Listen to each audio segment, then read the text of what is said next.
Hello दोस्तों, तो स्वागत है एक बार फिर से आप सभी के अपने यूट्यूब चैनल एग्ज़ाम योद्धा बाई करमजीत में। दोस्तों, मैं हूं करमजीत और आप सभी को मस्ट वेलकम करता हूं अपने यूट्यूब चैनल पर। आज फिर से एक बार जीव विज्ञान की महत्वपूर्ण सीरीज लेकर आए हैं, जो आपके एग्ज़ाम के पॉइंट ऑफ व्यू से काफ़ी मज़ेदार, काफ़ी शानदार और काफ़ी लाजवाब होगा। दोस्तों, चैनल पर नए हैं तो चैनल को सब्सक्राइब कर लीजिएगा। चलिए आइए चलते हैं पहले नंबर क्वेश्चन की तरफ। पहले नंबर क्वेश्चन में कहा जा रहा है कि जीव विज्ञान को सर्वप्रथम किसने परिभाषित किया था। तो जीव विज्ञान है, सबसे पहले आपको जीन बैप्टिस्ट डी लैमार्क ने किया था। ठीक है, और जीव विज्ञान को पिता किसे कहा जाता है, आप लोग कमेंट बॉक्स में इसका आंसर देने की कोशिश करेंगे। चलिए दूसरा हम देखते हैं कि जीवाणु में किस प्रकार के राइबोसोम पाए जाते हैं। तो जीवाणु जो होते हैं वो आपके हो जाएंगे ऑप्शन ए 70S के आपके राइबोसोम पाए जाते हैं। चलिए आगे देखते हैं। और जो एनिमल्स होते हैं, जो हम लोग उच्च जंतु होते हैं, उसमें क्या होता है 80 होते हैं। आगे तीसरा नंबर क्वेश्चन कह रहा है कि विकासवाद का सिद्धांत किसने प्रतिपादित किया था। तो विकासवाद का सिद्धांत आपको चार्ल्स डार्विन ने प्रतिपादित किया था, जो आपका option number C right answer हो जाएगा। और इधर आप एक चार्ट दिया हुआ है, चार्ट को भी आप लोग ध्यान से याद कर लीजिएगा।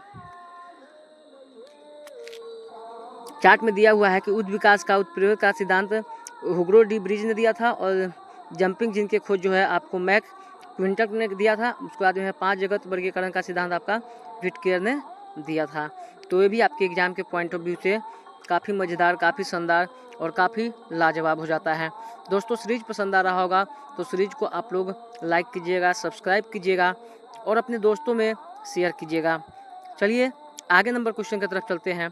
अगला क्वेश्चन में क्या कहा जा रहा है, तो सब्सक्राइब करना आप लोग बिल्कुल भी नहीं भूलिएगा, क्योंकि दोस्तों आपका एक सब्सक्राइब जो है हमारे मोटिव बनता है और हम लोग मोटिवेशन की तरफ जाते हैं।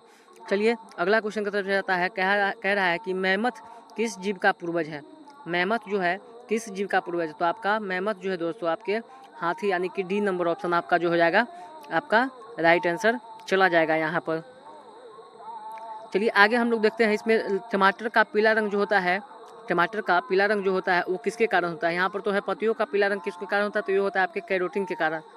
और हरा रंग किसके कारण होता है, ये आप लोग कमेंट बॉक्स में बताइएगा। यहाँ पर कुछ इंपॉर्टेंट सारणी दिया है, उसको भी देख लीजिए आप लोग। कहा जा रहा है कि टमाटर का पीला रंग जो होता है लाइकोपेन के कारण होता है। सेब का लाल रंग जो होता है आपको एंथोसाइनिन के कारण होता है। पपीते का पीला रंग जो होता है आपको कैरेकाजिथेन के कारण आपका चला जाता है। ब्लड का जो खून का रक्त जो होता है वो लाल किसके कारण होता है, वो भी आप लोग कमेंट बॉक्स में उसका जवाब देने की कोशिश करेंगे। टमाटर में कौन सा एंजाइम पाया जाता है। तो टमाटर में दोस्तों आपका कौन सा एंजाइम पाया जाता है, तो यहाँ पर आपको लाइकोपेन जो है दोस्तों आपको टमाटर में पाया जाता है। गाजर में कैरोटीन नामक एंजाइम पाया जाता है, तथा चुकंदर में दोस्तों आपका चुकंदर में हो जाएगा विटामिन एंजाइम्स पाया जाता है। चुकंदर में कौन हो जाएगा आपका विटामिन एंजाइम हो जाएगा।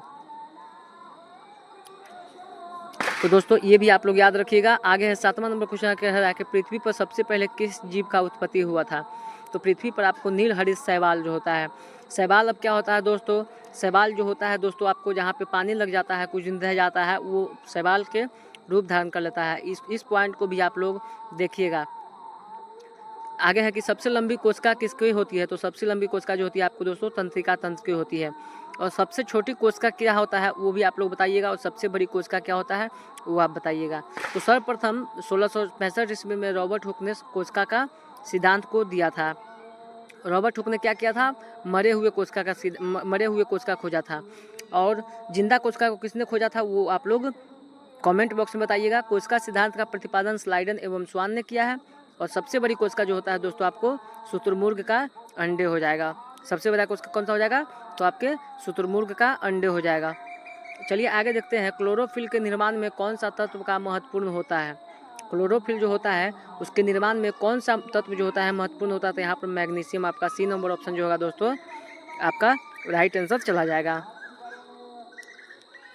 चलिए 10 नंबर क्वेश्चन में देख रहा है, कह रहा है कि कवक और शैवाल का मिश्रण को क्या कहते हैं। तो कवक और शैवाल को मिश्रण को हम लोग कहते हैं लाइकोपेन, यानी कि ऑप्शन नंबर बी जो है लाइकेन जो है दोस्तों आपका राइट आंसर हो जाएगा।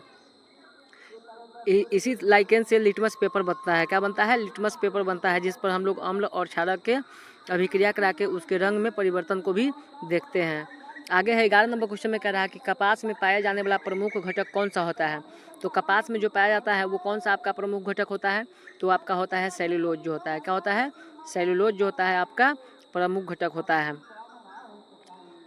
मानव शरीर में पाई जाने वाली सबसे छोटी कोशिका कौन होती है। तो मानव शरीर में सबसे पाई जाने वाली सबसे छोटी कोशिका कौन होती है, तो आपका शुक्राणु हो जाएगा, जो ये फीमेल मेल में होता है। किस में होता है? मेल में होता है, पुरुष यानी कि नर में होता है। आगे हम मानव शरीर में कुनैन नामक दवा किस वृक्ष से बनाई जाती है।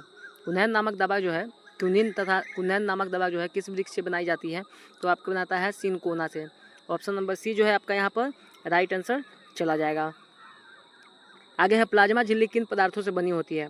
तो प्लाज्मा झिल्ली जो होते हैं किन पदार्थों से बना होता है, तो प्लाज्मा दोस्तों आपका हो जाएगा प्रोटीन और लिपिड से बना होता है। ऑप्शन नंबर बी जो है आपका राइट आंसर चला जाएगा यहाँ पर।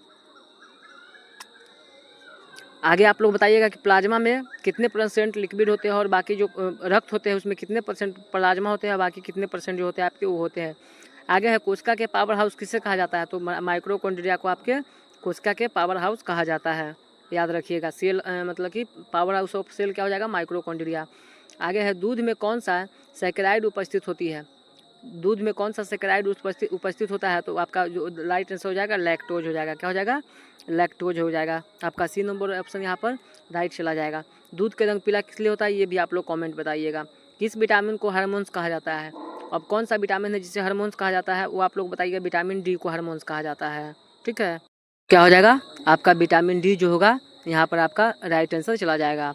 आगे देखते हैं मानव शरीर में गुणसूत्रों की कितनी संख्या होती है। तो मानव शरीर में गुणसूत्रों का संख्या कितनी होती है, तो आपका राइट आंसर हो जाएगा 46, यानी कि 23 जोड़ा होता है। ऑप्शन नंबर डी यहाँ पर राइट आंसर चला जाएगा। मक्के में कितना होता है और आलू में कितना होता है, ये आप लोग भी कमेंट बॉक्स में जवाब देने की कोशिश कीजिएगा। आगे है जीन शब्द का सर्वप्रथम प्रयोग किसने किया था। तो जीन शब्द का सर्वप्रथम प्रयोग किसने किया था, तो आपका राइट आंसर होगा जॉनसन ने। किसने किया था? जॉनसन ने किया था। बी नंबर ऑप्शन आपका राइट हो जाएगा। चलिए आगे देखते हैं 20 नंबर क्वेश्चन में क्या कहा जा रहा है। द्विनाम पत्ती के जन्मदाता कौन है। तो द्विनाम पत्ती जैसे आम के हो जाता है तो आपका मैंडिका फ्रिंडिका हो जाता है, ठीक है। तो उसी तरह से कैरोलस लिनियस ने क्या किया था, द्विपत्ती का नाम दिया था। आगे है मेढक को राना टिग्रीना हो जाता है। कई इसमें कह रहा है किस विटामिन की कमी से स्कर्वी रोग होता है। तो विटामिन सी जो होता है स्कर्वी रोग होता है। और विटामिन सी में कौन से तत्व पाया जाता है या विटामिन सी कहाँ पर होता है, तो आप लोग कमेंट बॉक्स में जवाब दीजिएगा, ठीक है। इमली में कौन सा अम्ल पाया जाता है, ये भी आप लोग बताइएगा। दोस्तों चैनल पे नए हो तो चैनल को सब्सक्राइब कीजिएगा। मिलते हैं अगले वीडियो में, तब तक के लिए जय हिंद